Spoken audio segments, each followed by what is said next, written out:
কমলা শইকীয়া 1991 চনৰ 9 আগষ্টত আপোনাৰ দুৰ্বৃত্তই ঘৰৰ পৰা উঠাই নি অতি নিৰ্মমভাৱে তেখেতক হত্যা কৰিছিল। তেখেত এজন আচলতে অতি শক্তিশালী আচলতে এজন সাংবাদিক আছিল। তেখেতৰ কলম অতি শক্তিশালী আছিল। তেওঁ আধুনিক দিশসমূহৰ নিৰ্মাতা বুলি কৈছিলে শ্বহীদ কমলা শইকীয়াক। আৰু সেইজন ব্যক্তিৰ আজি 34 সংখ্যক মৃত্যুৰ তিথি। কিন্তু অতি দুখৰ বিষয়, অতি পৰিতাপৰ বিষয়, এই 34 বছৰৰ পাছতো এই সাংবাদিকজনৰ হত্যাকাৰীক আৰক্ষীয়ে বিচাৰি উলিয়াই গ্ৰেপ্তাৰ কৰি জেললৈ পঠাব নোৱাৰিলে। এইটোৱে আমাৰ সাংবাদিক সমাজৰ বাবে অতি দুখৰ বিষয়। আৰু আজি এই দুখৰ এটা দিন, আমি এই দিনটোত বৃহত্তৰ ডিব্ৰুগড় প্ৰেছ ক্লাবে আমি আজি তেখেতক শ্ৰদ্ধাৰে স্মৰণ কৰিছোঁ।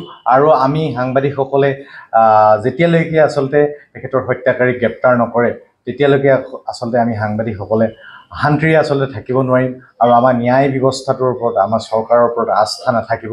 আমি কাৰণ সদায় এই কথাটোকে আহ্বান জনাই আহিছোঁ। আহ্বান জনাই অহাৰ পাছতো আমি চৰকাৰৰ পৰা আজি পৰ্যন্ত যিটো সঁহাৰি পাব লাগিছিলে, যথোচিত সঁহাৰি কিন্তু আজিলৈকে নাপালোঁ।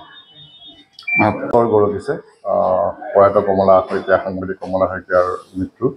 গতিকে কমলা শইকীয়াদেৱৰ তেখেতৰ যিটো ন্যায় পাব লাগিছিলে পৰিয়ালে, সেই পৰিয়ালেতো ন্যায় নাপালে। আৰু সমগ্ৰ অসমৰে নহয়, ভাৰতৰ দেশৰ সাংবাদিকসকলেও এই দিশত এটা কোনো ইতিবাচক সঁহাৰি পোৱা আমি নেদেখিলোঁ।